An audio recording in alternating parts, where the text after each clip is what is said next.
Sidste lørdag kørte jeg et arbejde med hende, hvor jeg kørte 27-1600 meter, og det var på en rigtig fin måde, og uden at pace hende overhovedet, og hun har så herligt temperament, så det var rigtig fint, og hun træner godt. Og jeg tidligere kan huske, du har fortalt mig, at I træner meget på styrke med den hest, men også sådan lidt på temperament. Jo, men det er jo klart, at hun har nogle søskende, som godt kan være lidt ilter i det, og derfor så passer vi lidt på at gøre det på hendes principper hele tiden, og det ser ud til, at det lykkes meget godt.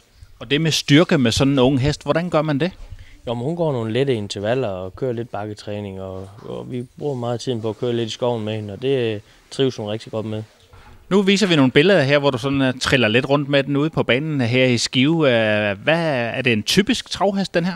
Jamen, det er jo, hun er ikke voldsomt stor i højden, men hun er faktisk rimelig bred og har et rigtig dejligt jordvindende traver, og det kommer hun langt på. Og til eventuelle nye seere, det er jo en andenpartshest, den her Barok. Hvad får man, hvis man går med i Barok og hos jer i Team Friis? Hvad er det, man kan få ud af det socialt? Jamen, det er jo det med, at vi skal ud og have en masse forhåbentlig rigtig gode oplevelser og masser af sjov på travbanerne rundt omkring. Og det er jo det, vi håber på, at vi kan tilbyde folk her ved at komme med i en hest som Barok, hvor det ikke koster alverden at komme med og simpelthen komme ud og opleve hyggen og den gode stemning, der er på travbanerne. Hvad er det, der er det sjoveste ved at være med i sådan nogle heste her? Jo, men det er klart, at når hestene begynder at starte, så kommer man ud og får et lille kig, og man får lidt adrenalin i kroppen, og hvor man ser virkelig, hvad det vil sige at være hesteejer.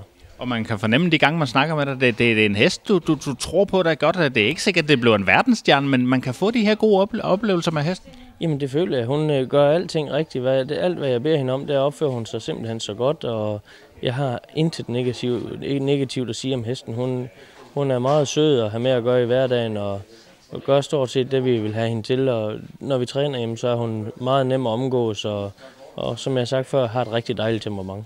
Og sådan en travhest som Barok, nu står man herinde i stallen, det ser måske lidt kedeligt ud at stå inde i sådan en boks, men den bor jo hos jer hjemme på gården, og står jo ikke inde i en boks hele dagen lang. Nej, hun starter jo dagen op med at komme ud på fold og hygge sig sammen med sine kammerater, og går ud på noget græs og hygger sig lidt, og derefter så er hun jo med ind og træne, og det er jo rigtig fint.